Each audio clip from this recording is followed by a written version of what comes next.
ukae utulie. Next order please.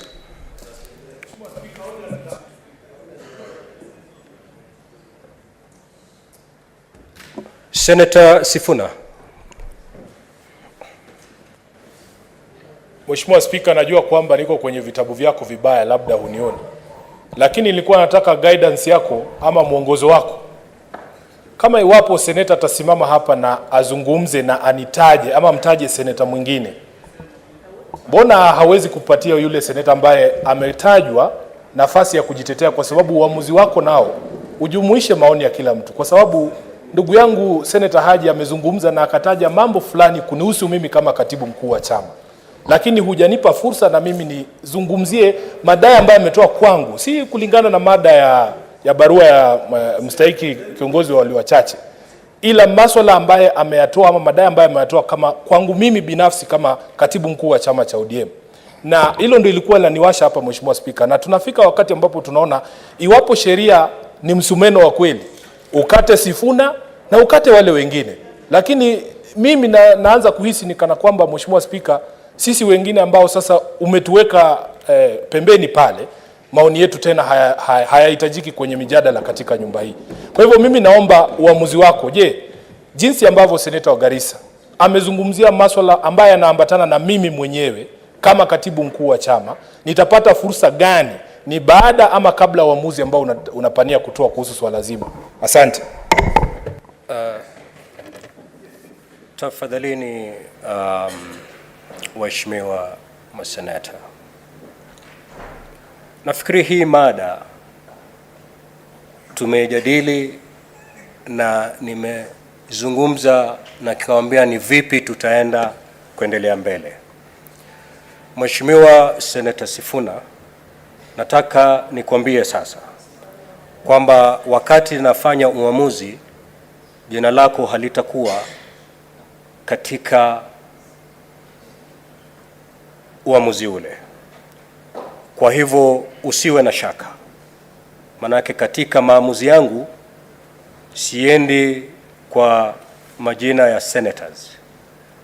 Uamuzi wangu utaambatana na sheria na kanuni za bunge.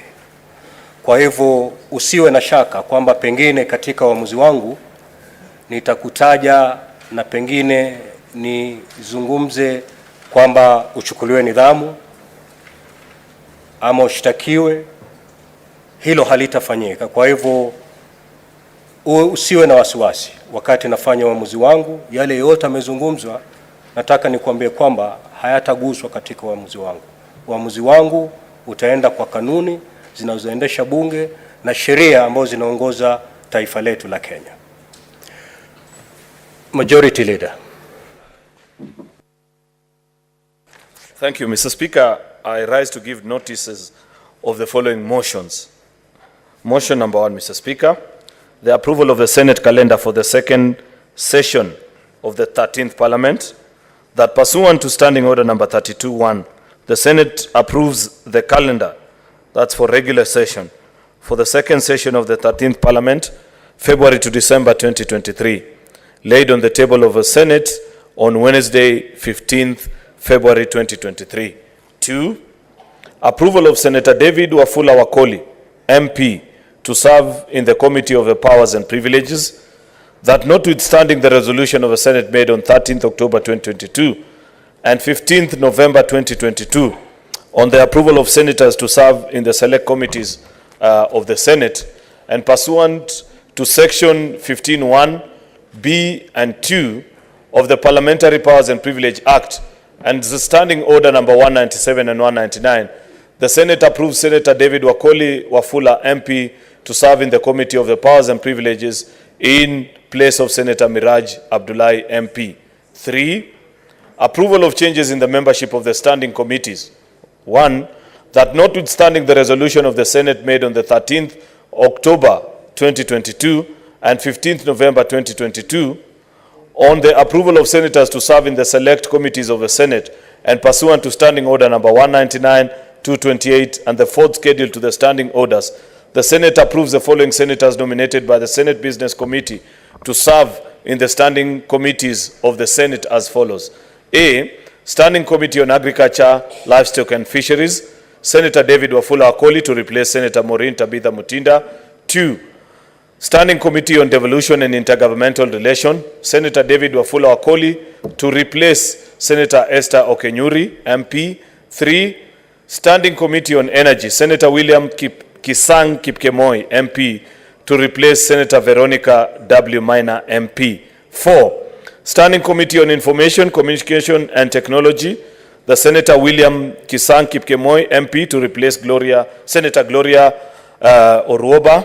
5. Standing Committee on Justice, Legal Affairs Committee and Human Rights, Senator Karen Nyamu to replace Senator Samson Kiprotich Cherargei.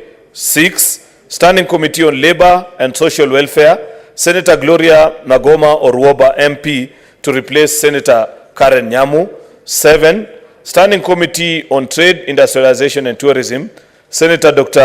Leleguel Tumbes and Senator Esther Okenyuri, MP, to replace Senator Danson Mungatana and Senator Tabitha Karanja Keroche. Motion number 4, approval of Senator William Kisang Kipkemoi, MP, to serve in the Select Committee of the County Public Investment and Special Funds.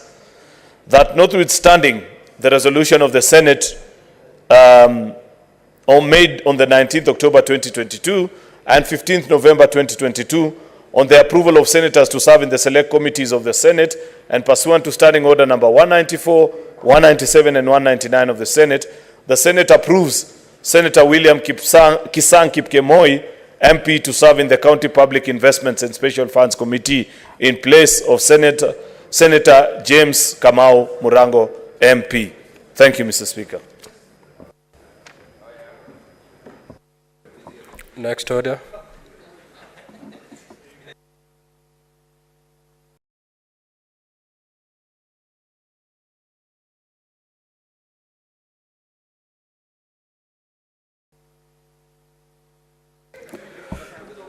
Senator Gloria.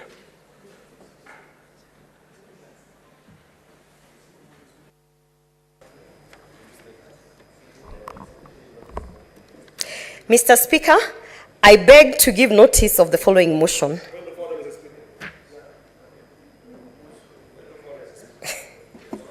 What is your point of order, Senator Eddy?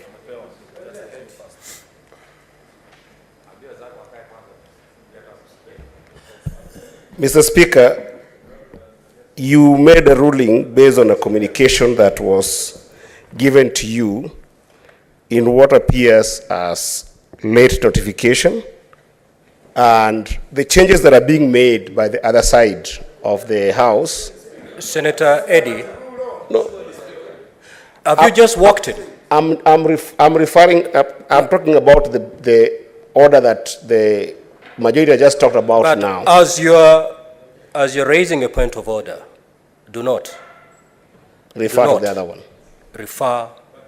infer on that other matter. I apologize, Mr. Speaker. The order that we are discussing that the majority has just read was not, in our view, communicated at the right time. And we are observing a situation whereby they are having their changes made and we are not having our changes made on this side.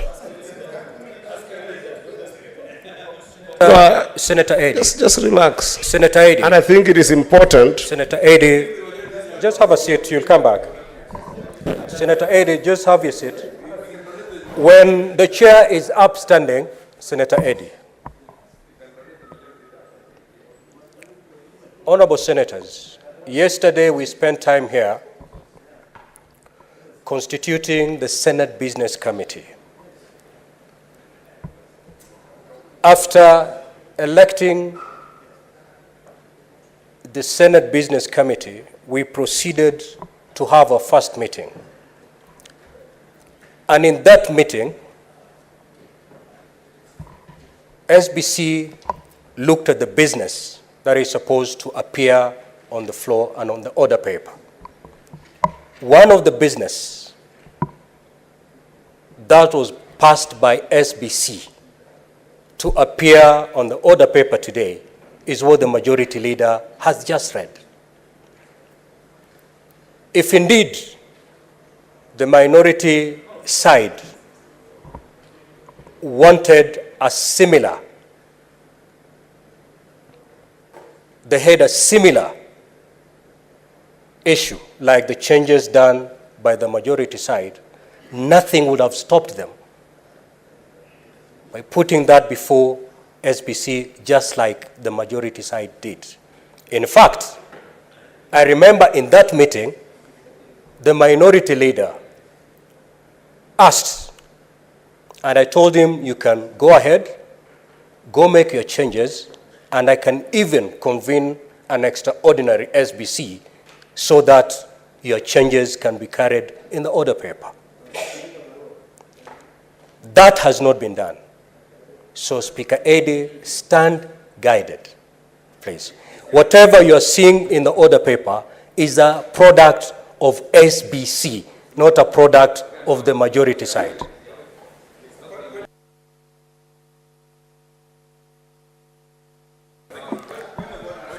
Yes, Senator Kamau. Mheshimiwa Spika, nakushukuru sana kwa sababu ya mwongozo ambao umeweza kutoa. Mimi kama mwana Jubilee, Mheshimiwa Spika, nataka kusema hivi kwamba Wakenya wamechoka.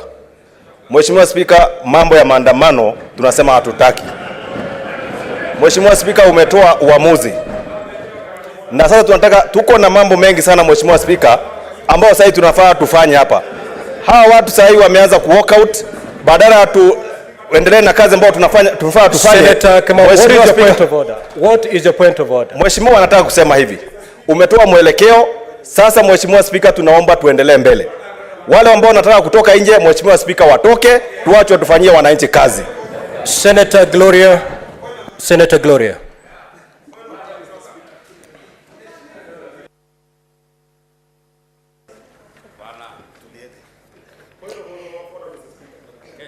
Mr. Speaker, I beg to give notice of the following motion. That aware that period poverty refers to the common challenge plaguing women globally, wherein they are unable to attend schools or work as a cause of lack of funds for sanitary products, that is both a health risk and a signal of gender inequity. Further aware that in rural Kenya, 2 out of 3 pad users receive pads. May Senator Gloria be heard in silence, please. Kindly. Further, in rural Kenya, 2 out of 3 pad users receive pads from sexual partners, and 65% of women and girls can't afford sanitary pads, forcing them to use alternative materials like grass, cotton wool, and cloth, which lack adequate absorbent qualities, resulting in frequent leakage and hygiene issues. Concerned that period poverty, also referred to as the shadow pandemic, contributes to global and regional gender inequity, as women are forced to solicit help from men in order to satisfy a basic health need, with 10% of 15-year-old girls having sex to pay for sanitary products. Further concerned that data from the Ministry of Education indicates that a girl that is absent from school for 4 days a month loses 13 learning days, equivalent to 2 weeks of learning in every school term, translating to 39 learning days or 6 weeks of learning time in a term, and up to 18 of 108 weeks in primary and 24 weeks of 144 weeks in learning in secondary school.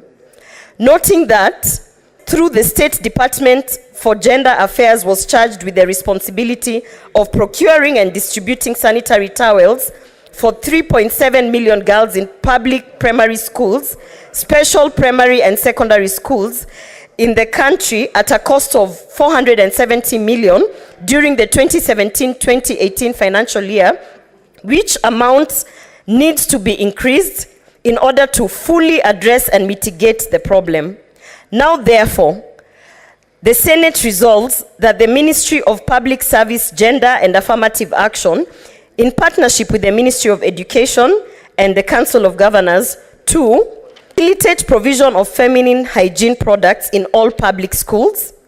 2, ensure that all schools that don't have bathrooms that facilitate privacy, cleanliness, or proper disposal of hygiene products as properly equipped. 3, create awareness and take advocacy measures on reproductive health issues related to period poverty. 4, include in the curriculum a dedicated lesson per week to teach girls on menstrual hygiene.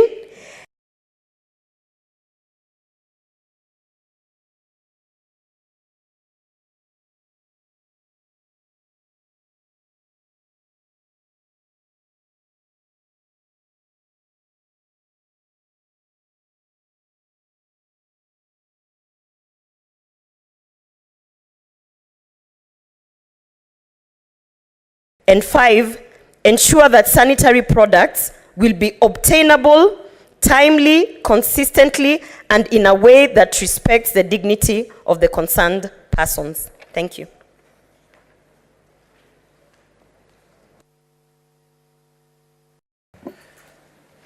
Senator Mohamed Chute.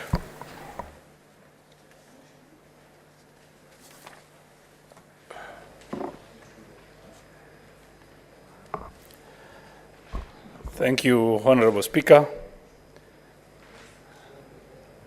Incessant high electricity cost in Kenya.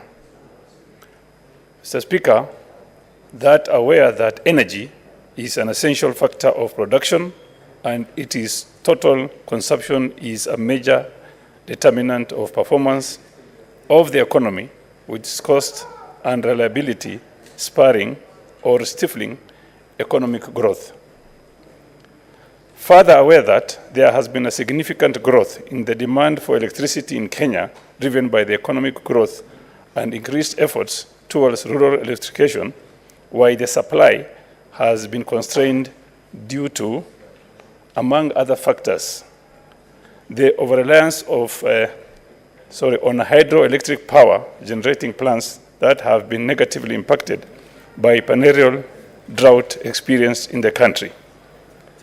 Noting that the imbalance in the demand and supply of power, coupled with payments by the Kenya Power and Lighting Company for produced power not consumed and fluctuating in the foreign exchange rates, contribute to the high cost of electricity.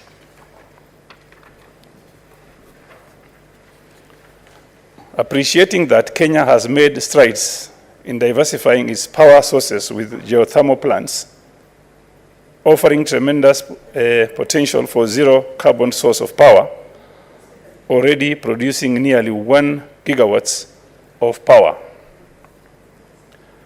Concerned that private power generating companies, popularly referred to as independent power producers, only supply 28% of power to Kenya Power, but account for 47% of power purchase cost, calling for the need to enhance energy management in Kenya.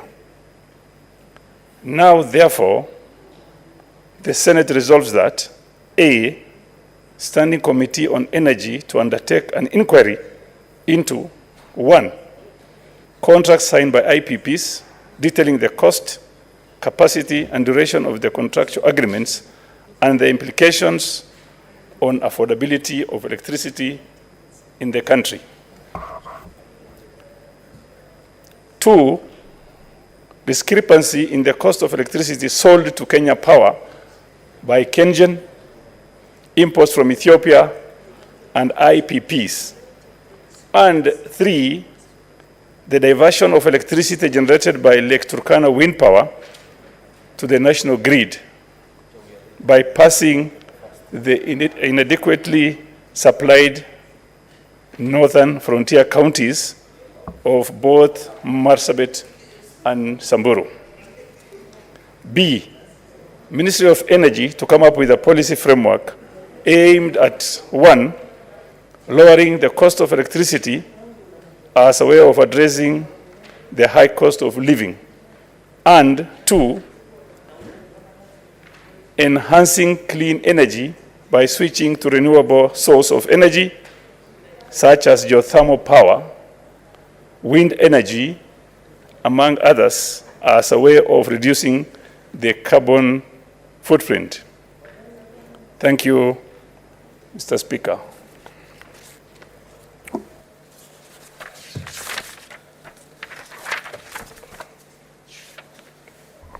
Senator Wahome Wamatinga. Senator Wamatinga? Yes, majority. What's your point of order? Mr. Speaker, I beg to indulge you on something together with my colleagues. I have seen the order paper. It's quite a heavy one. I know we are still doing notices of motion. The fact of the matter is that even if we were to approve or give notices of the same motions, chances are between now and 6:30 for the rise of the House, we may not get to the point of debating any of those notices of motion. Mr. Speaker, while handling that, taking into consideration what is happening in the House, and one very important factor, the fact that there are two colleague senators who are not serving in any committee whatsoever. That is Senator Wafula Wakoli of Bungoma and Senator William Kisang, that we have proposed order number 11 and 12 as long as the rest of the motions.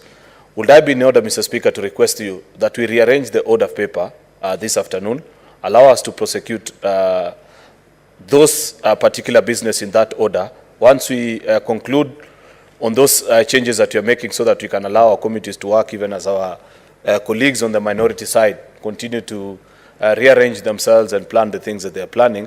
But at least we have settled things in the committees, Mr. Speaker. I want to humbly request that you permit we do that. If we conclude in good time, and we have a few procedural motions as well, which we don't intend to debate, just mundane, though important things like the parliamentary calendar, limitation of time of debate, very basic things which we need not debate about, Mr. Speaker.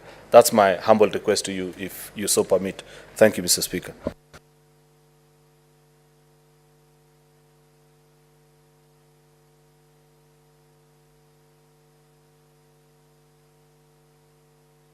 Majority, kindly approach the chair.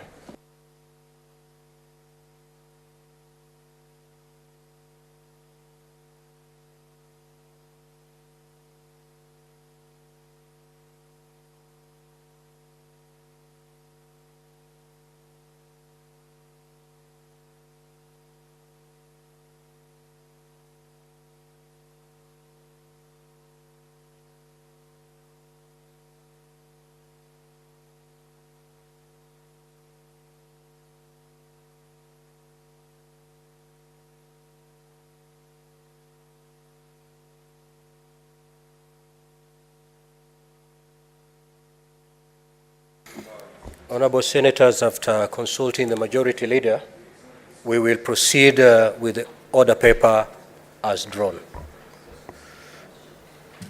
The chairperson of the Standing Committee on Finance and Budget.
So we are going to defer Wamatinga's notice of motion.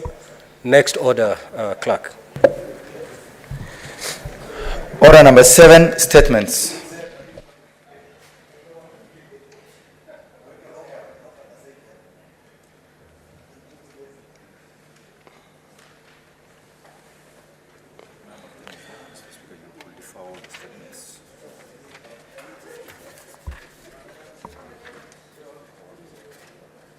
Senator Mariam Omar. Yeah, she's here.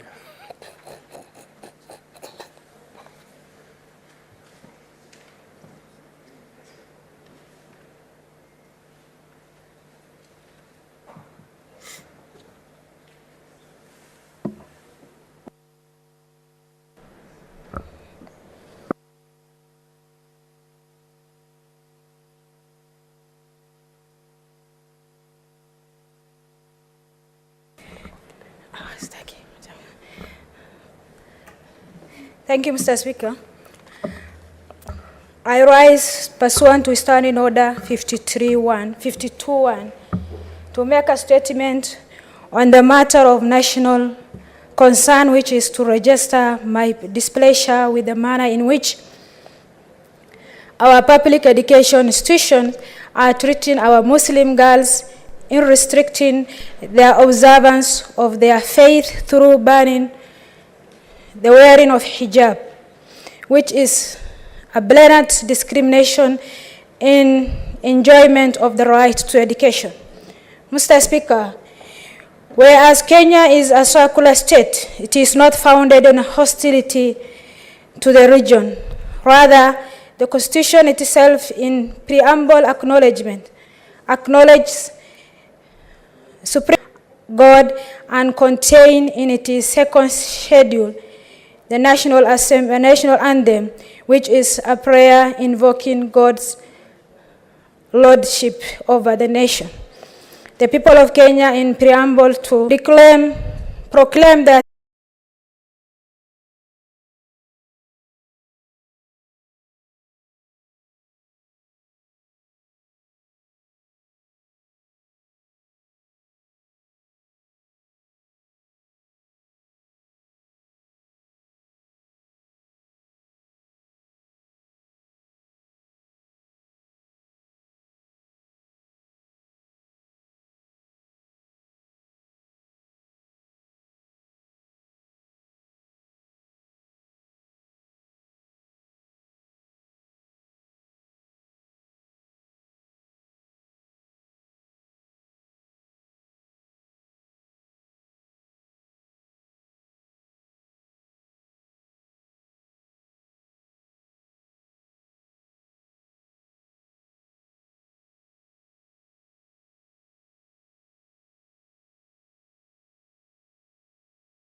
proposed for the current situation.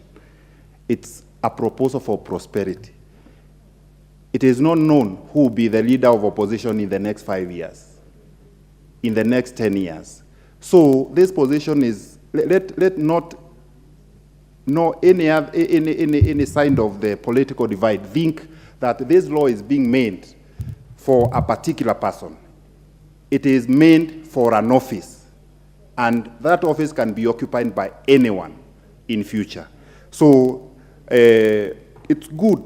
You know, in the Kenyan politics, I've seen that elections are usually the margins are usually very thin. And it's good also to appreciate that the other side has also made a very big effort and to be in parliament and also to follow up and to check or to put the government in check through participation in parliament, leading the other side in parliament, at least for better and meaningful engagements, because like we may not be able to follow up on what is happening out there when there are meetings arranged for demonstrations or other things by people who are in the opposition.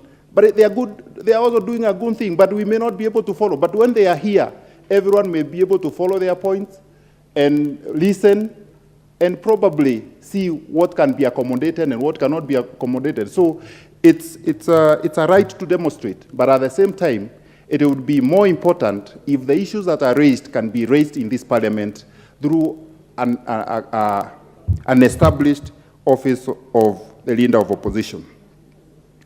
Finally, Madam Speaker, let me also say that it's also important to empower Senate in terms of oversight. The Constitution allows division of revenue between the national government and the county government. We as members of parliament oversight the national government. Largely, we may be facilitated, but probably we may also require for them to be able to oversight the counties. And that is why it is very, very critically important to have the Senate facilitated through a fund which is also in the Constitution to be able to follow up for the many billions that go to the counties for development and be able to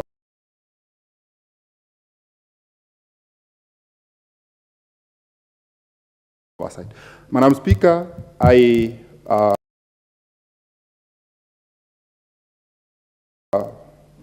since this is a general debate, there is no vote that will be taken on it, but generally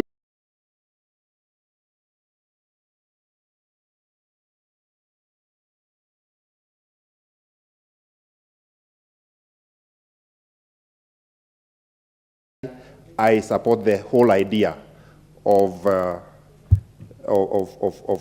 entrenching whatever has been proposed in the Constitution. Thank you, Madam Speaker.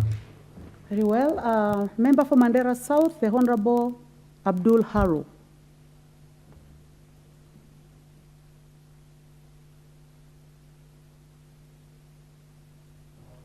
Members, I'm trying to stick to the list as much as possible, and I can hear what thank you. You have said.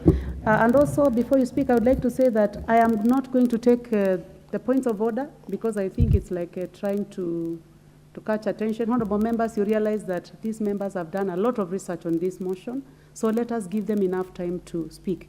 You may proceed. Thank Member you. for Mandera South. Thank you, Madam Speaker.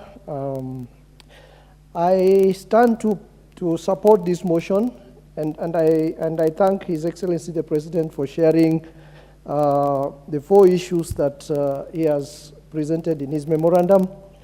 The issues are very important, and the fact that they have been debated for long, that is since previous years until now, and they are still relevant, makes them quite important issues. And therefore, I say the 4 issues that have been shared in the President's memorandum, that is the 2/3 gender principle matter, the creation of the office of the leader of opposition, and the inclusion of various decentralized funds in the Constitution, including the NGCDF, NGAF, and the Senate Oversight Committee, Senate Oversight Fund, and also the restructuring of parliamentary oversight to allow for cabinet secretaries to appear before the House. I think those 4 issues are timely and most welcome. And I thank the Speaker for referring the issues to the relevant committees. It is my hope that those relevant committees, including JLAC, the Joint Parliamentary Ad Hoc Committee, and the Procedure and House Rules Committee, will expedite the processes that will help us move these 4 issues forward. The two-third gender principle issue is an issue that is anchored in the Constitution, and I think it's an issue which I consider to be a single most issue of existential threat to this House if it is not handled. And I think it is only fair that this issue now is sorted once and for all. The last Parliament, the 12th Parliament, was not able to resolve this matter despite Chief Justice Maraga making a ruling on this issue.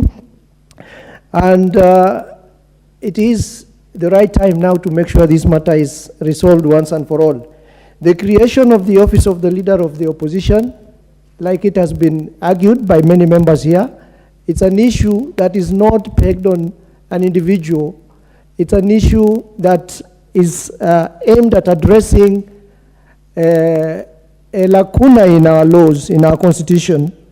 The Constitution, the Constitution 2010 created a void where the second best presidential candidate in our elections always find themselves out of Parliament with their troops in the House, and they are out of Parliament, and they don't have a role in the governance in this country.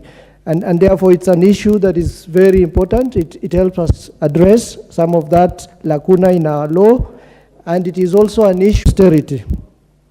And it is an issue that will help us, give platform, a legal platform and structure to the Leader of Opposition to be able to contribute legally and in a constitutionally structured manner to the governance issues in this country. When we talk about inclusion of various decentralized funds, especially the NGCDF and GAF, it is an issue I'm sure we all know how important it is. You have seen, especially when it comes to the issue of NGCDF, we have seen some busybodies and civil society organizations run to court on the pretext that NGCDF is not constitutional. NGCDF is constitutional, and to make this matter rest and to remove any doubt and settle the worries of these busybodies and civil societies which keep on running to court over this matter, I think we need to entrench NGCDF in the Constitution so that this matter is also rested once and for all.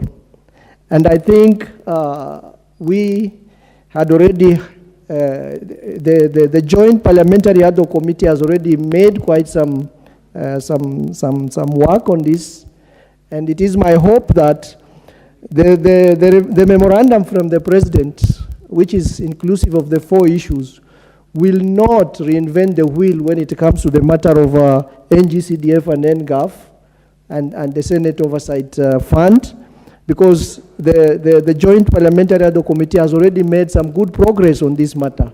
Therefore, we need to build on the work that has already been done by this committee so that we don't delay this process any further. And I think we all know the importance of NGCDF. It has built a lot of schools. In the last 5 years only, according to reports we have from the NGCDF board, just in the sector of bursary alone, 6 million students and 57 billion shillings have been used to support education sector in this country. And we cannot belittle the importance of NGCDF and this matter of people running to court all the time, challenging the disbursements and challenging the implementation of this process and causing confusion is a matter that needs to be rested once and for all. And that is why it is important that we look at these matters now. And it is an historic opportunity for this parliament, the 13th parliament, to be able to settle all of these issues now. And it is good to note that His Excellency the President, William Samoei Ruto, has shown the goodwill that he's going to support these processes through and through. The only thing we need to do, because we don't know whether it will come a time when we'll have a president and the executive which is as committed as the president we have now in support of these 4 important issues that we have today.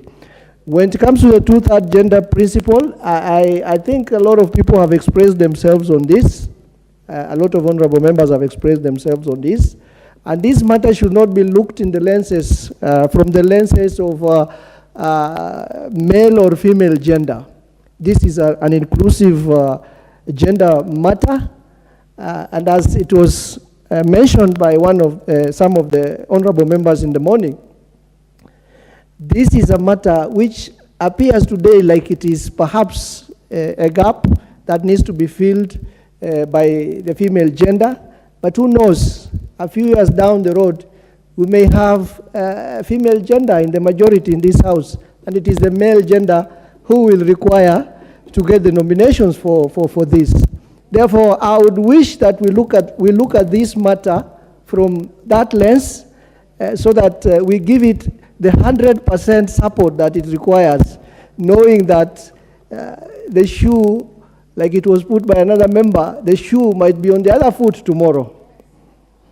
Having said that, I think I will stop there. The Honorable Speaker, thank you for the opportunity. Thank you very much. The member for Mombasa, the Honorable Zamzam Chimba. Asante sana, Mheshimiwa Spika. Nipongeze mjadala wa leo, hasa ikifika tulutu 3 ya kina mama. Na niweze kumpongeza sana mbunge wa Mandera kupigia pondo sana. Manake leo ni kina mama, kesho mtalia nyinyi wanaume. Kwa hiyo lazima tuwafikiane tuweze kupitisha mswada huu. Ningependa pia kuchangia mjadala wa leo na kuweza kusema kuwa ngafu, naanza na ngafu kwa sababu mimi mwakilishi wa kina mama, tuweze kuiweka na NGCDF na mgao wa ziada wa uangalizi ambao mwaita oversight. Na huu mgao wa oversight, pengine mimi ningependa kusema, sijui tukisema senator oversight wakati sote nafikiri tungeita parliament oversight fund, mgao wa bunge wa uangalizi, ingekuwa ni bora zaidi. Lakini yote 9-10, napenda kupongeza na kusema itakuwa ni vema sana tukiweka ndani ya katiba yetu ili kuweza kusaidia jamii kule mashinani. Inaaminika kuwa mpaka sasa watoto wetu wako nyumbani kwa sababu tu kuna mtu aliamka siku moja asubuhi akaona hawa watoto wanaopewa hizi pesa za basari hawafai mpaka iwekwe kwenye katiba. Lakini yote 9-10, maadamu ni sheria, mimi napendelea kusema kuwa tuweze kuweka mgao huu ndani ya sheria ili uweze kufikia wananchi kule chini. Jambo lingine ambalo limezungumziwa leo katika mjadala wa leo, na inasikitisha sana, siku zote wenzetu wakisimama utasikia Kamkunji, utasikia sijui Mavoko, utasikia wapi, lakini huwezi sikia kanisani. Mimi napenda kusema tuweke heshima, tusikumbushane kule tulikotoka, tusikumbushane nani alimuibia mwenzake, nani alipita, nani hakupita, kwa sababu kama tunataka kujenga taifa, basi tuwe na muafaka wa kuwa tutaweza kutoa heshima kwa viongozi wote. Na siwezi kukaa katika bunga hili nikiona kiongozi wangu wa chama akiweza kudhalilishwa, hata kama wataji majina huwa naelewa wanaenda wapi. Kwa hiyo tuheshimiane.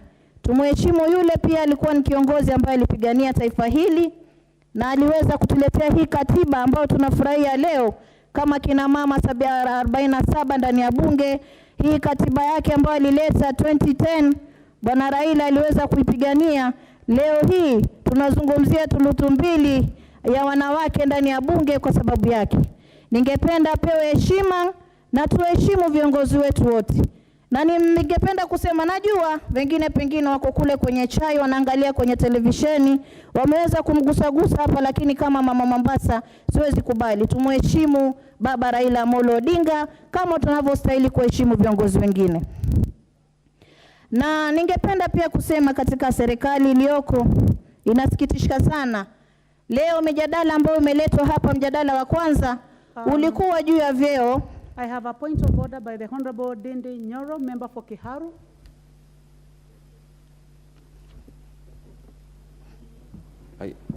Sorry, Madam Speaker, I think I pressed to contribute. I'm sorry for that.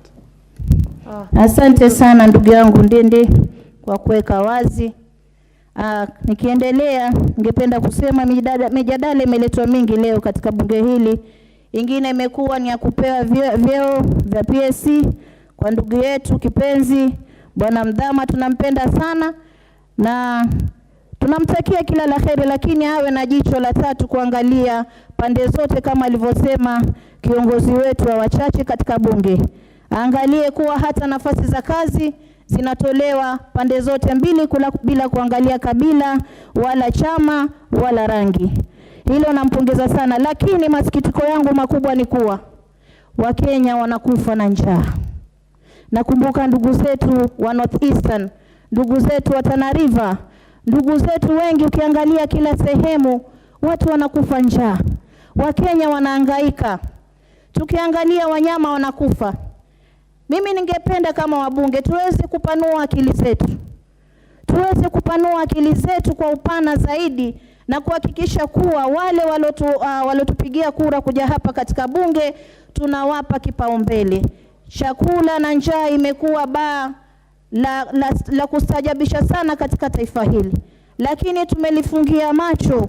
Leo hii tuzungumza mambo ya vyeo, tuzungumza mambo mengine, lakini tumesahau Wakenya takriban mamilioni leo hii hawajui wataweka nini mdomoni. Leo hii wanatafuta hata maji. Na ndio maana mimi nakubaliana na huu mjadala unaosema kuwa mawaziri tuwalete hapa bungeni waweze kuwajibika.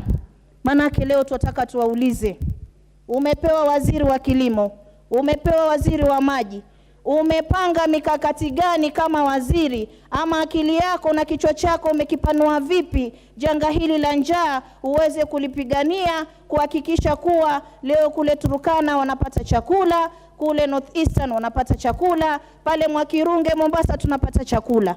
Kwa sababu hatuwezi kukaa siku zote miaka nenda miaka rudi, njaa imekuwa ni kitu cha kurejelewa. Ukiangalia kule Dubai ilikuwa ni janga, ilikuwa ni mahali ambapo ni desert, lakini leo ni kijani kibichi kila sehemu.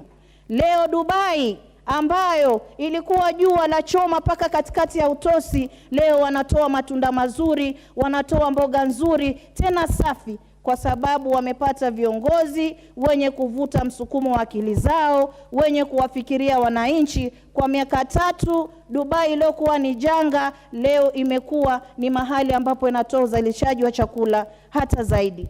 Na ningependa pia kwa haya kuelezea pia waziri wa kilimo.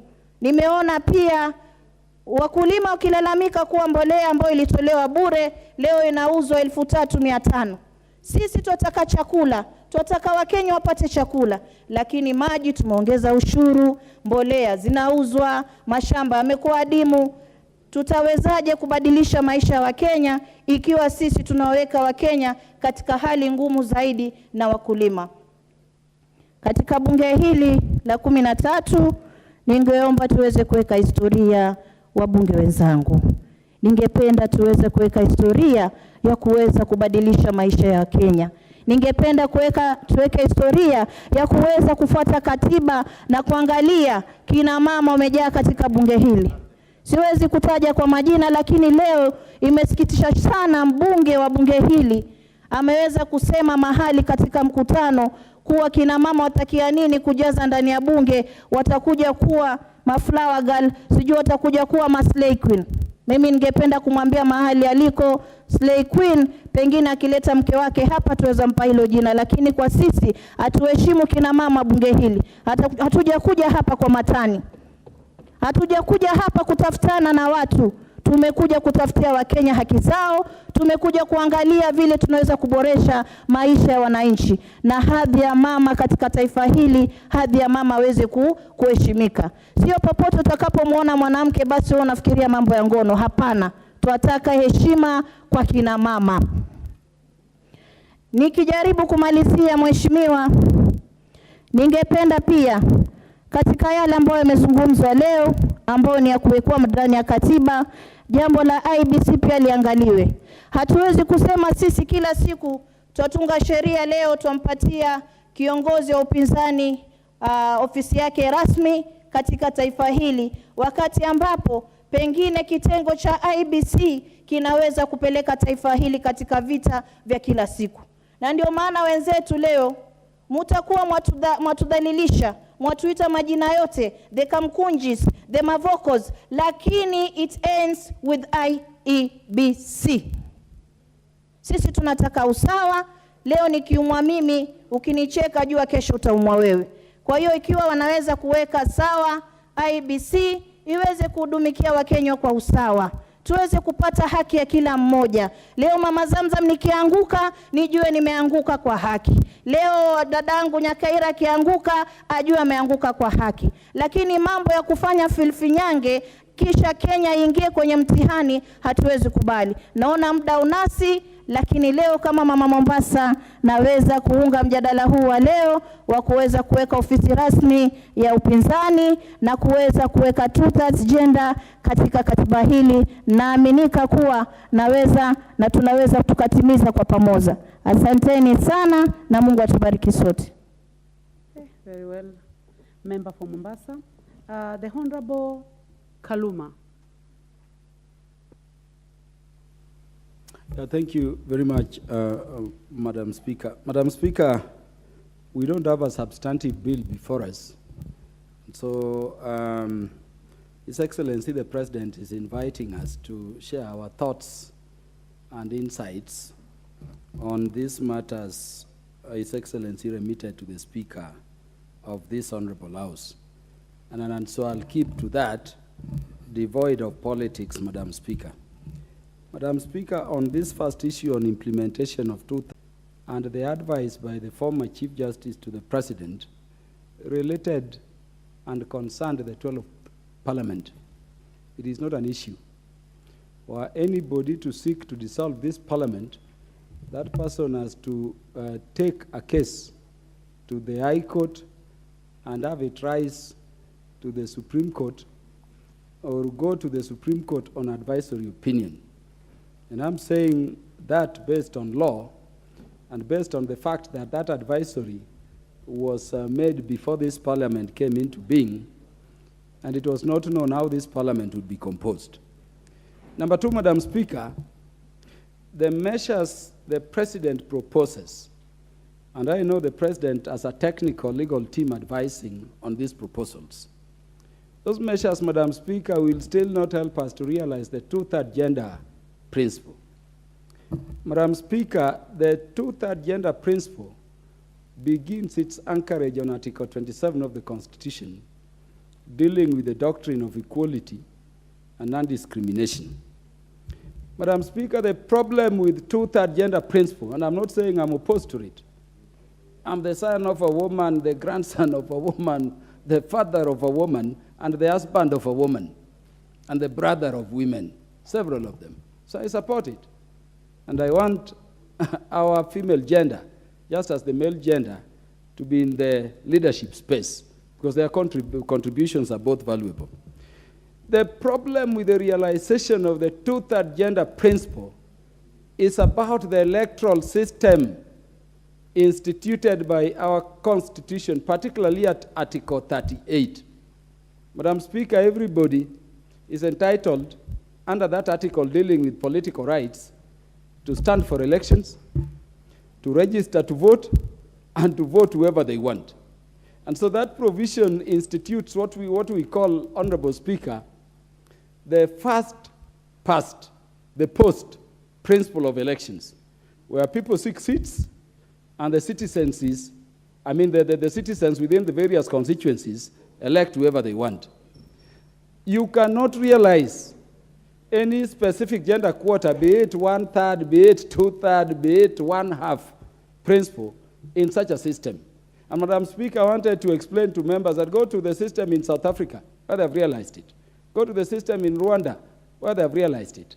It is not the first past the post, but it is the party list or proportionate representation system. If you go to South Africa or Rwanda, it is the party voted. And the elections laws there require the party, before the parties are voted in an election, to present a zebra list which enables the parties to meet the gender. And based on the numbers the party gets, Madam Speaker, the line is drawn and then the members are picked. The question you want to ask is whether Kenyans agree to parties, ultimately in the end electing the representatives of them. So long as Kenyans, Madam Speaker, insist that they have to vote, Madam Speaker, for their MPs, for their president, for their leaders, and that the person who wins the elections wins, I think it is very unfair for anybody, without amending the Constitution to institute the party list system, to wait for Honorable Gikaria to be elected by the people of Nakuru, to wait for Kaluma, to wait for Honorable Rene to be specially elected, then start questioning Parliament why they are not properly composed. That is not the business of Parliament. And so I want to request the President that I agree with him that we need to establish these gender principles. But the amendment we need is not this amendment that we are putting in here, but an amendment, Madam Speaker, which removes the first past the post system under the Constitution and institutes the party list. I doubt Kenyans would agree, because in any event, even if the bill were to first come here, Honorable Deputy Majority Leader will confirm, it still has to go to referendum. In fact, most of these things have still to go to referendum. And I doubt, knowing how our parties operate, Kenyans would accept a situation like party list. So we are stuck with it. The fact is that with the constitutional design, it is incapable of being realized. Madam Speaker, I agree with the President on the proposal to have the CDF entrenched in the Constitution, with the proposal to have the National Government Affirmative Action Fund entrenched in the Constitution.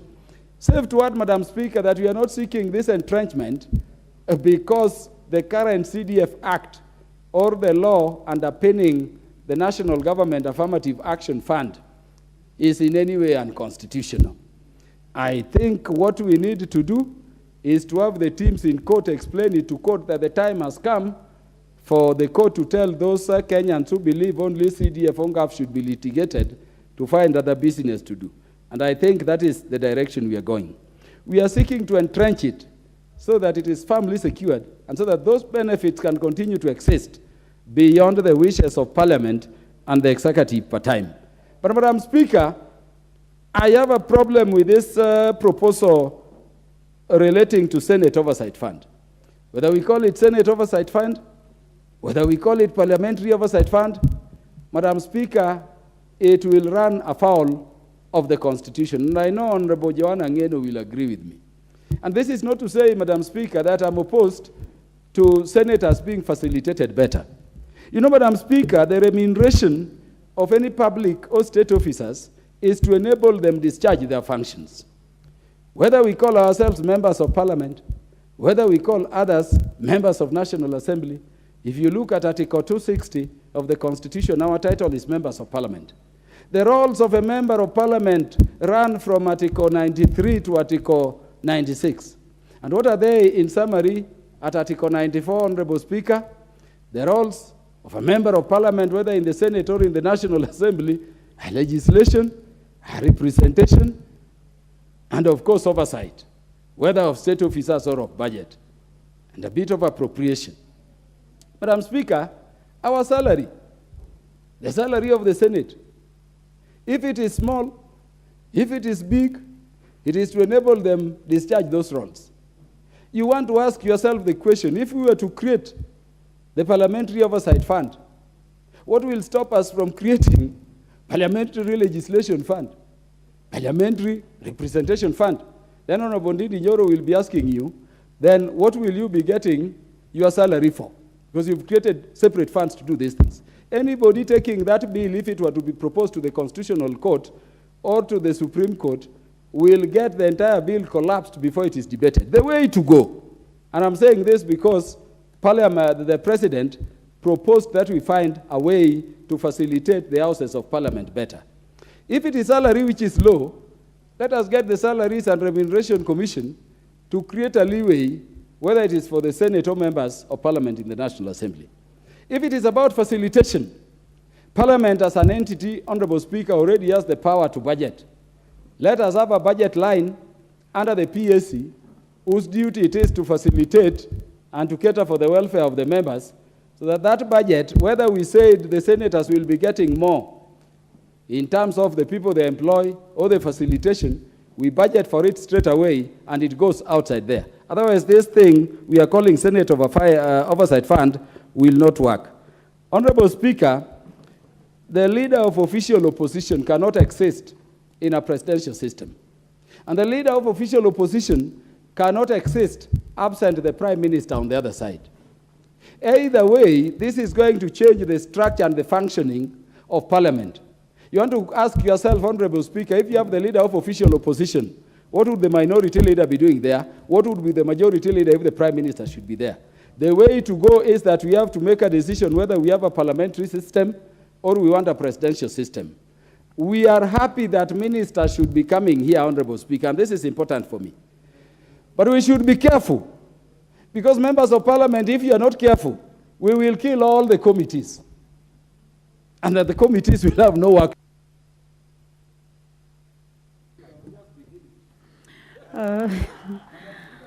Very well spoken, Honorable Kaluma. Member for Turkana Central, Joseph Emathi. The Honorable Naomi Wako, member for Marsabit.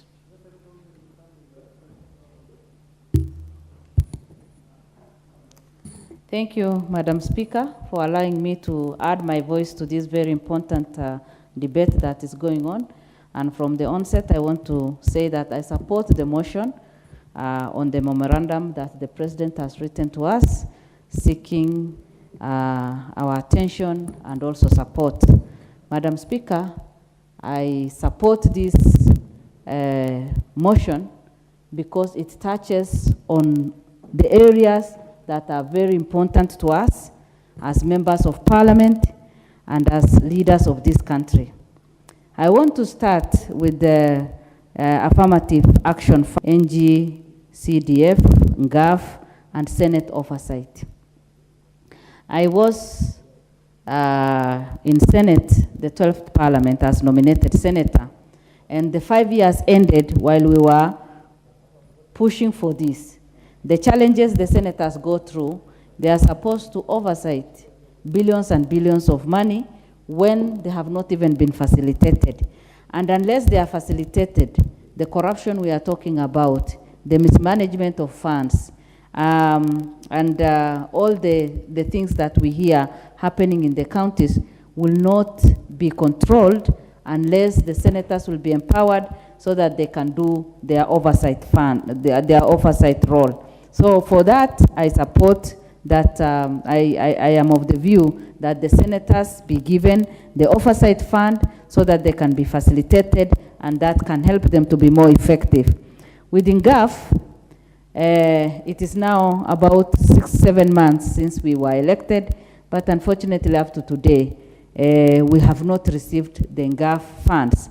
That is mainly why I support this, because if all this is covered in our constitution, then we have no challenges like this. We will not face these challenges.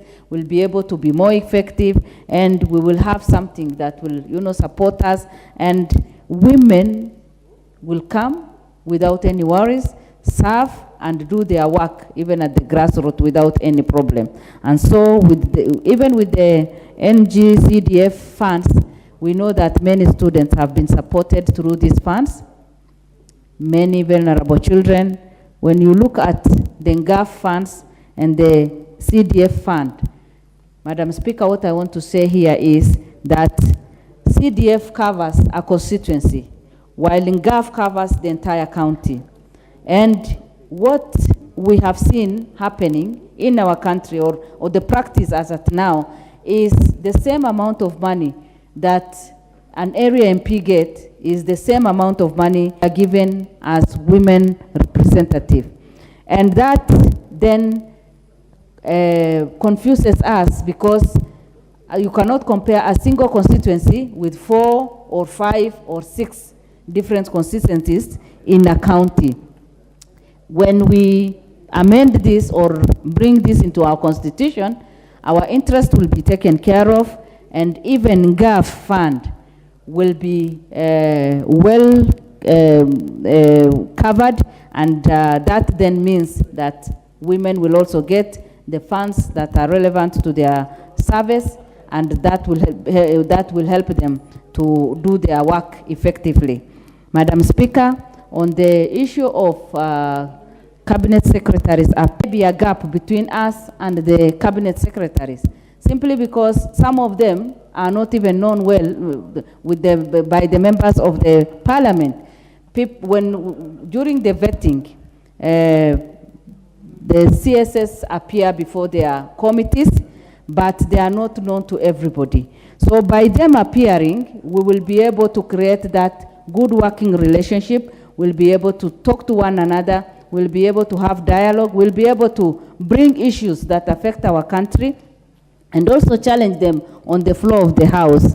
And Madam Speaker, that will then enhance the relationship of both the executive, the Parliament and cabinet secretaries.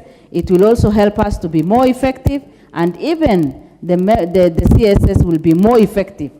Representation of the people will be done well, and the people that we are serving, from the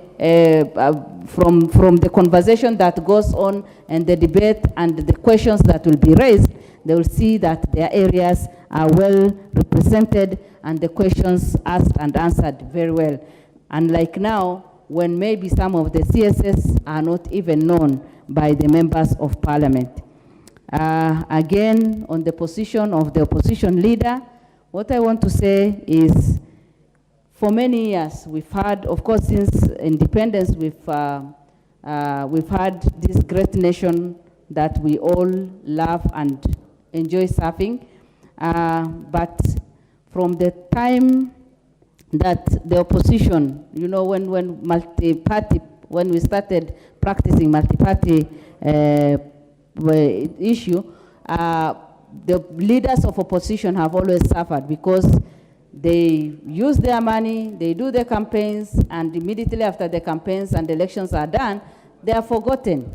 But by having this position, we'll be able to have a special place for them, and they'll be able to have their own, whoever is there will have his own office and will be able to be busy. Madam Speaker, currently we are experiencing a challenge because our opposition leader, the opposition leader, Honorable Raila, is busy on the streets campaigning, not campaigning, but having rallies and having meetings with people. If this office is created, then he'll have a better place to meet his people, to organize his things, and he will be serving the nation in a better way.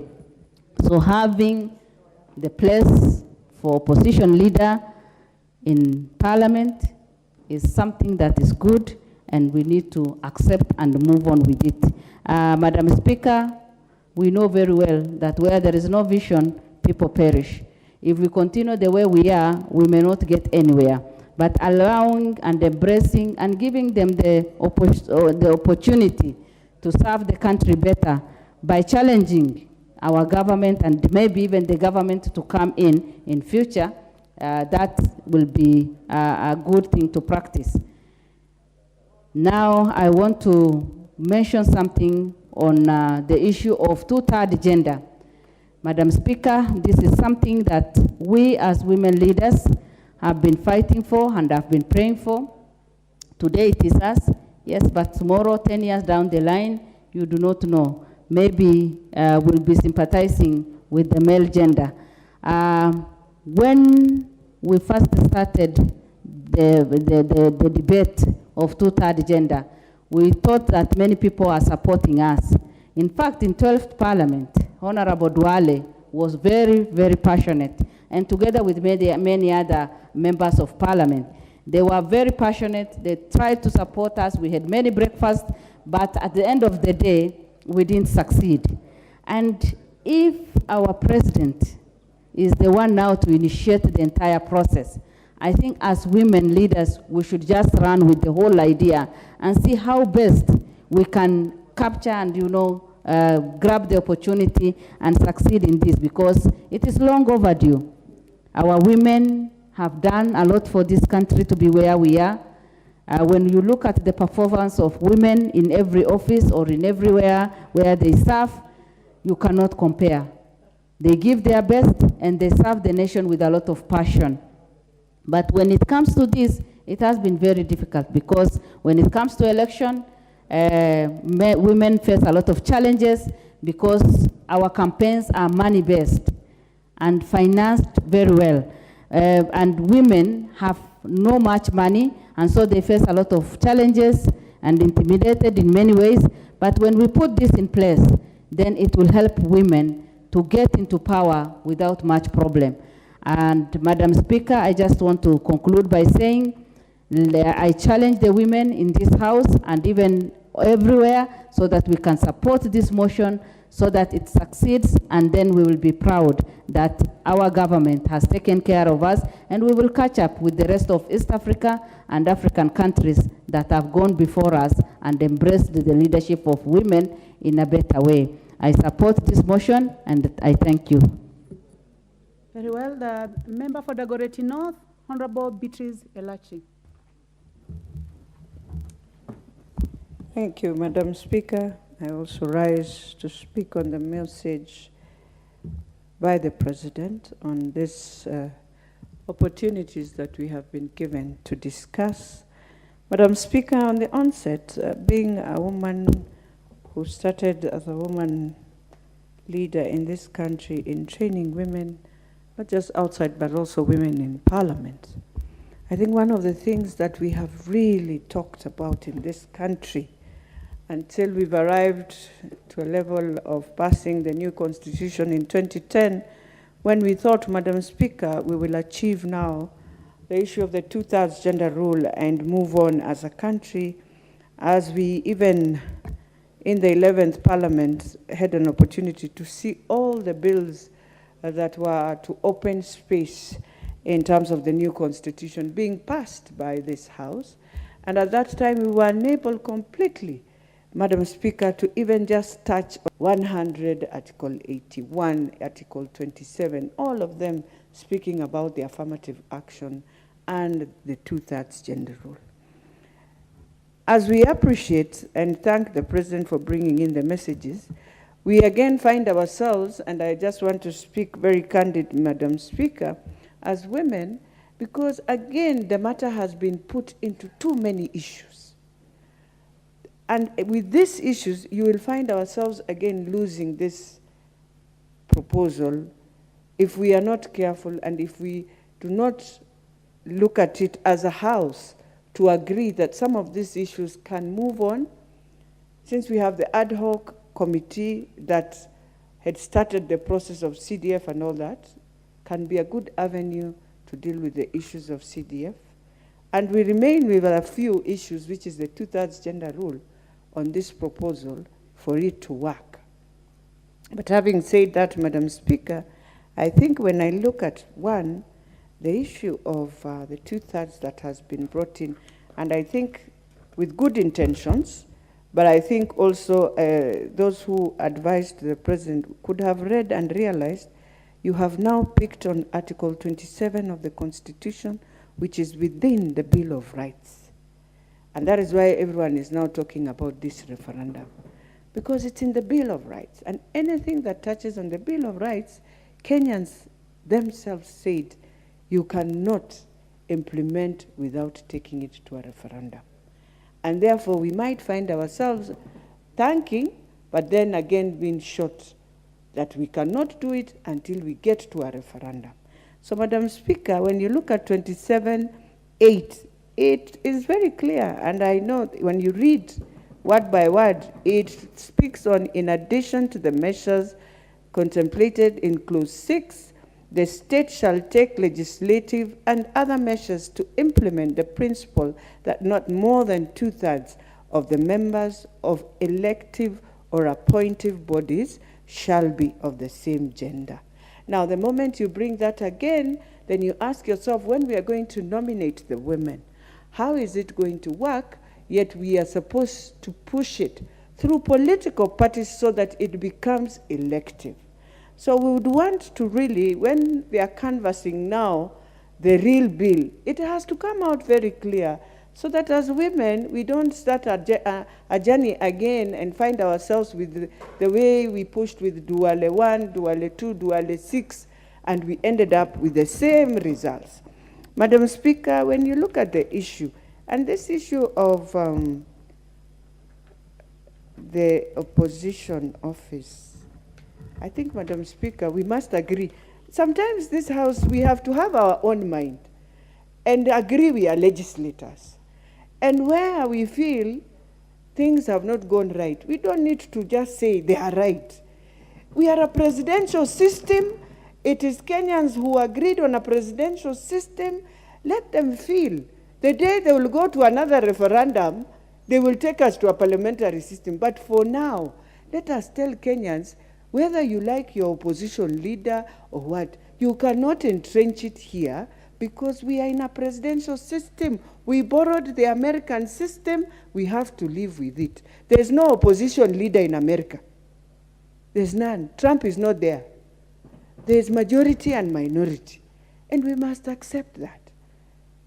It is how the minority side works to ensure you put checks to our government, Madam Speaker, which I think that's the best way. And it will work even better.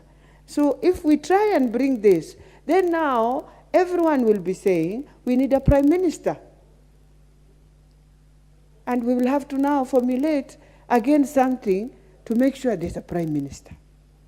So if we want all that, why can't we sit down in a bipartisan way and agree that for the sake of Kenya to move, we need a hybrid that works for the country so that the country can tone down. Madam Speaker, then we come to the issue of now the Senate. I think even within the other processes that we have, the lawyers advised us so well, let us not call it even Senate oversight and I don't know national.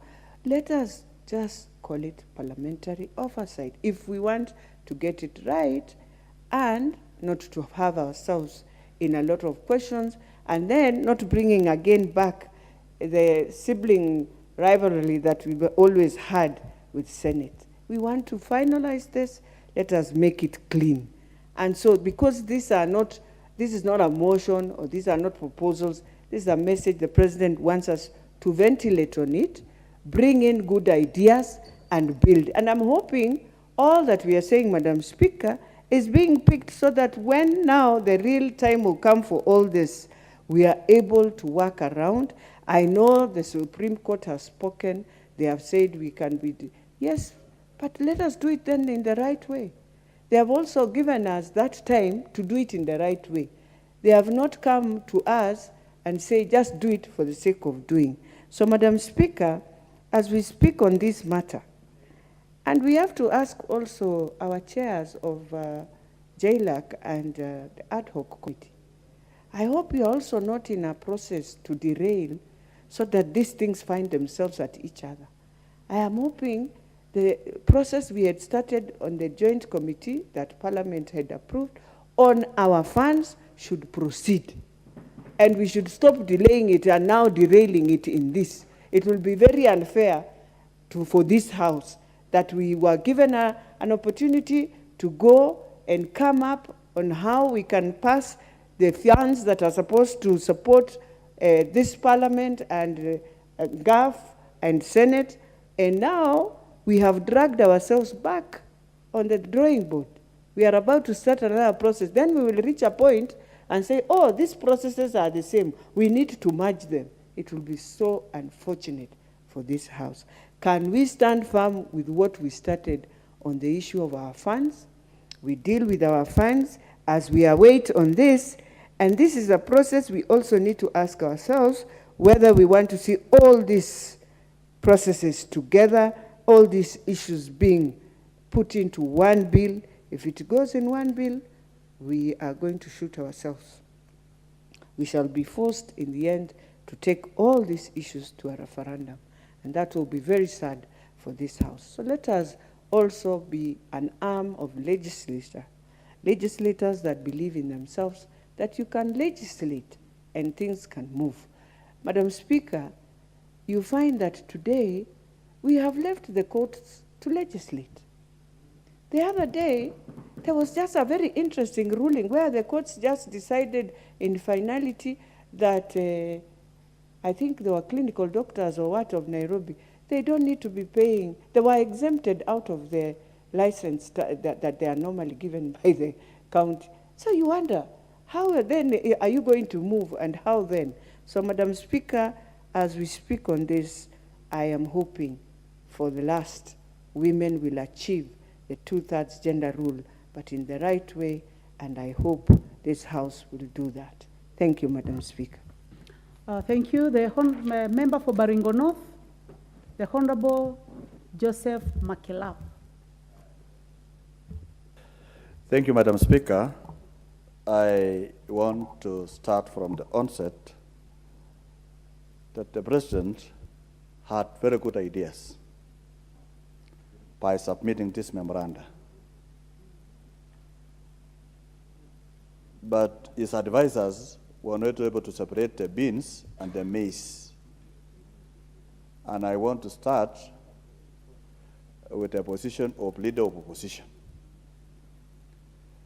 Madam Speaker, truthfully speaking, this is intended, the purpose of this is intended to cure the business of winner takes it all in an election, especially in a very close election that almost goes 50-50, and that person that commands almost a half of the country is left without participating in the democratic process of our country.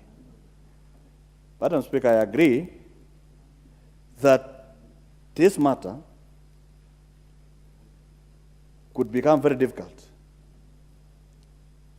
It will be difficult in a manner that the current constitution and the current constitution of this country has envisaged that Kenya shall be a presidential system of government. That is why I want to provide logical ideas that you will realize, and members of parliament in this house will realize, that this matter will not be achieved very soon unless some few things are addressed.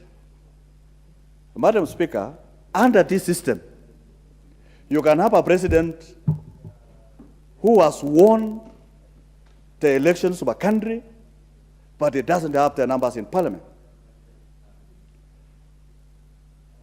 It will be a situation where you are a president, but minority in parliament. In that case, if you now say the person who became number 2 becomes the leader of opposition, and the other one who won the election becomes a president, honestly, let's get things right. Even in this last election, and I belong to Kenya Kwanza, but I must be truthful to this nation. If the current president did not work hard to ensure that we have the numbers in this house, whatever working hard means, we had the minority, and yet we won the elections. So could you mean that we have a leader of opposition in the House, and we have a president who has won elections? So this is the complex of our presidential system. So we either choose as a country to go presidential system or we go parliamentary system. For example, Madam Speaker, take for instance, you have a leader of minority. If you want to cure this particular matter, then allow those persons running for president to also contest as members of parliament, so that when they reach here, they can obviously occupy the position of minority leader and majority leader. And many members of parliament in this house do not understand that this Constitution 2010 does not anticipate that a member of parliament is either opposition or government. We are supposed to provide what is called an oversight, a check on government. Madam Speaker, that is why when we were inducted in this house, we were told it is free sitting. What does that free sitting mean? It means each one of us has an opportunity to check and oversight government. So, Madam Speaker, on that matter of leader opposition, there is much to be done. If you want the leader opposition to be in this house, let's change the law so that people running for president and deputy president can actually run as members of parliament or senators, so that they come to the house as leader of minority or leader of majority in the house. But just imagining that leader opposition comes to this house and there is also a minority leader and a majority leader, I mean, it is clashing. It is a clash of the law. It does not require neurosurgeon. It is facts. Let us argue on facts of law, so that we try to address the issue of winner takes it all. The president of this country means it well, but the advisors, the people called lawyers who are supposed to advise and bring order, are not advising it properly. I want to say with a lot of sincerity. Let's now address the matter of oversight funds. We had already created a process, and our process to ensure that CDF and GAF are actually in the Constitution was in the correct track. And we don't want to come back again using this so that this memoranda to achieve what we want. No, let the process of anchoring CDF, NGCDF, GAF proceed as it was to the end. We shall be able to achieve the results immediately. On the matter of Senate oversight funds, Madam Speaker, I think we should be knowledgeable enough. You see, it is not about Senate. It is the people who are trying to sell something to Senate is just actually making a false hope, because it is believed that CDF belongs to members of parliament. CDF does not belong to us. It belongs to the people of Kenya. We are supposed to be the ones oversight in CDF. When we struggle in this house to ensure that CDF are anchored in law, it is not because it is our funds. We are actually oversighting to ensure that there are resources for the people of Kenya to implement programs that are not captured in the fourth schedule, functions that belong to national government that are not being catered at the county government, to be catered by CDF at the constituency level. Madam Speaker, if you create what is called Senate Oversight Fund, then Parliament will also say we also need a National Assembly Oversight Fund. If you want to create an oversight fund, let us call it Parliamentary Oversight Fund, so that everyone who is either in the Senate or in the National Assembly will be able to benefit. And I want to tell you, Madam, why it is clashing. We say senators actually, to what extent should senators oversight the county governments? We have MCAs who are legislators, who are supposed to do a day-to-day oversight of county governments. So at what level do the oversight of senators go? You know, let us face facts as they are. MCAs are supposed to do oversight to the governors and the county executives and the people doing expenditure at the executive at the county level. We at the national level, we oversight the national executive. The senators, to what extent do senators oversight the county governments of this country? These are facts that you whether you are in Kenya Kwanza or Azimio, it is facts as they are. Madam Speaker, for the purposes of NGAV, I support 100%, because the women who are in this parliament could also want to address matters that are peculiar. And it will also reach a time that there will be more women in this parliament than men. And we want representation. And they want to actually perform their functions well. The NGAV is not an oversight fund for women.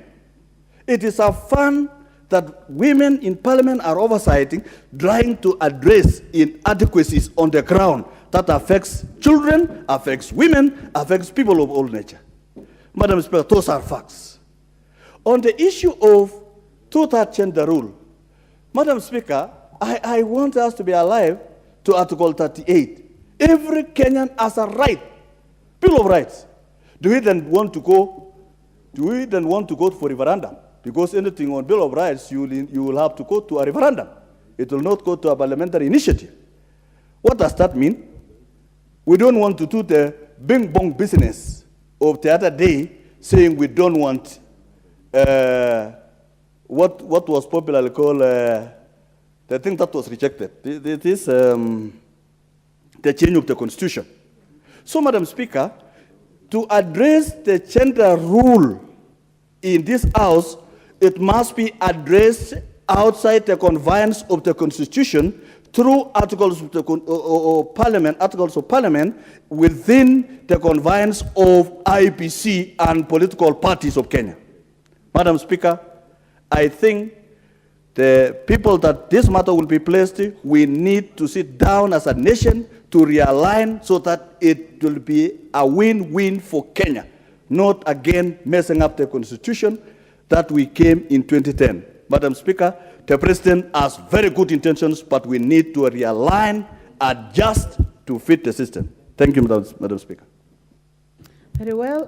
The Honorable Mayaka Irene, nominated member. Thank you, Madam Speaker. Madam Speaker, I just want to give my remarks and comments to what, in my view, is an opinion from the President and proposal, because I do not want to imagine that this is at the beginning of a process of initiating a constitutional changes coming from him. Madam Speaker, first of all, let me just say, because we've had in this House very many members castigating what Azimio has been doing in terms of the people barazas, because there is no rule in this country that says that you cannot have courts of public opinion when you're speaking to the people of Kenya. Whether or not the office of the official opposition is there or not, now nobody prevents anyone from speaking to the people of Kenya. Madam Speaker, if I can just begin to give my comments to the President's memo, because in my view, I think what the President did is that he took the BBI proposal and looked through it, and he really liked what he saw and decided that he also wants to make an opinion on it, which I do not fault him for that, because some of the things that he mentioned here that were in the BBI were fantastic suggestions that would put this country at a very good place. Madam Speaker, on the two-third gender rule, which is actually something that is already on Article 81B, but the reason why this has never been properly implemented is because the article does not give the meat and specifics of how this should be done in a proper way. Mr. Speaker, because now it's Mr. Speaker, in my view, what I think ought to be done is that we need to have a holistic review of this constitution. The other day we were in Mombasa, and one of the clerk assistants from Canada did give us an example of a compelling political process that they have in their country, where political parties are made to actually select and put aside constituencies specific for women, so that in that way you're able to make sure that the two-third gender is achieved. This is one of the ways that we should actually be looking at resolving this issue.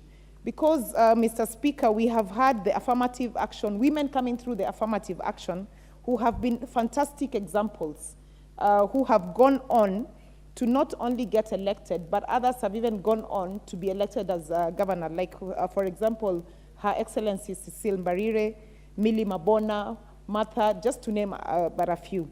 And I like the fact that some of our male colleagues are recognizing the fact that soon it will be the male child who will actually be fighting for this two-third gender, because as things are going, Mr. Speaker, the female gender is really capturing these seats very fast. We have shown good examples out there, and people are electing women even more.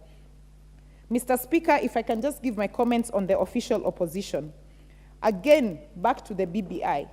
The spirit behind BBI was that as a country, we should never have a situation where the winner takes all. And one of the things that it advocated for is that not only should we have the office of the official opposition budgeted for as well, but that we should also have a shadow cabinet. What the president is proposing right now, ideally, as per the courts that rule that these initiatives cannot come from the president, which I do not agree with, even though we respect the decision of the court. I think this is a matter that should also be taken back and prosecuted through a public participation decision. It cannot come through the presidency. And as I said, these are his ideas, his proposals, which are rightful, but this is not the process that should ideally be followed. Mr. Speaker, when it comes to the issue of ministers coming here for questioning, again, I agree with those members who said that this will end up rendering our committees to be irrelevant, because part of the work of the committees that they do is for them to be able to question ministers, for ministers to appear before them. If we start bringing the ministers here, then the committees become irrelevant. Again, back to BBI. BBI's proposal was that 50% of the ministers that we do have ought to be members of parliament. Through this process, it would have been so much easier for you to be able, for us to be able to question ministers and for them to be able to be held accountable. This other process that the president is proposing, in my view, I think it's a backdoor and a shortcut towards bringing back BBI into parliament, which should not be the case. Mr. Speaker, on the oversight fund, again, I agree with my fellow colleagues that ideally this should be a parliamentary oversight fund. Our colleagues here brought a very good motion, which was committed to a committee that is reviewing it, and I think that's the process we should follow, because there are proposals on Article 24A to D, which covers the NGCDF, the NGAF fund, and the additional fund on a special fund, including the oversight fund, is something that we should actually give priority to make sure that it is fully enacted into law, so that then this becomes a parliamentary oversight fund that covers both the Senate and the National Assembly. Mr. Speaker, therefore, what I'd just like to say as I conclude is that as a House, we should not be encouraging having such very pertinent constitutional reforms coming through opinions and memos, because we will be setting a very dangerous precedent in this country. This ought to follow the right procedure. And therefore, even as the JLAC committee members then proceed to have a look at this matter, I want to encourage them. It doesn't matter whether you're from the Kenya Kwanza side or the Azimio side, do the right thing, set the right precedents, because as my good senior once said, Honorable now Governor Orengo, is that the government eats its own children, and this will one day eat you if you're not careful with it. I submit. The Honorable Ndindi Njoro, Chair of the Budget and Appropriations Committee. Thank you very much, Mr. Speaker, and for giving me this opportunity to give my views in regards to the communication by the President. And as you said before, this is a general debate. We are just voting yet. And I'll talk about just a few issues. Number one, I am very elated by the President's view, which corresponds with the view of this House, that CDF is so important an institution and a fund that it can no longer be left hanging to the whims of the people. And especially it cannot be left to be bullied from all sides by people who actually do not understand the importance of this fund insofar as the Kenyan people are concerned. NGCDF is not an MP's kitty. NGCDF is a community fund, and it has been a very helpful and far-reaching fund in this country. Mr. Speaker, many countries actually have come to benchmark and also implemented such a program like the one we run in this country. And if you go across every corner of this country, the many projects that we see that are complete, that the Kenyan people are already getting value from them, majority of them are NGCDF sponsored. In fact, Mr. Speaker, if you go around the country, you could hardly identify a stored project that is funded by NGCDF, because the processes are very thorough, and especially the monies that are put aside for development that fund is protected, and only 5% is actually left for other things other than development. That is the recurrent expenditure of the office that we call admin. Mr. Speaker, today I came to this house late because I was in Kiharu yesterday and today, and I'm still talking about NGCDF. We have been able to launch a program we are calling Kiharu Masomo Bora program, which is covering all our day schools in Kiharu. In total, 14,000 of them, 14,000 learners, and 60 institutions, sorry. It is covering 60 institutions and 14,000 learners in our day schools.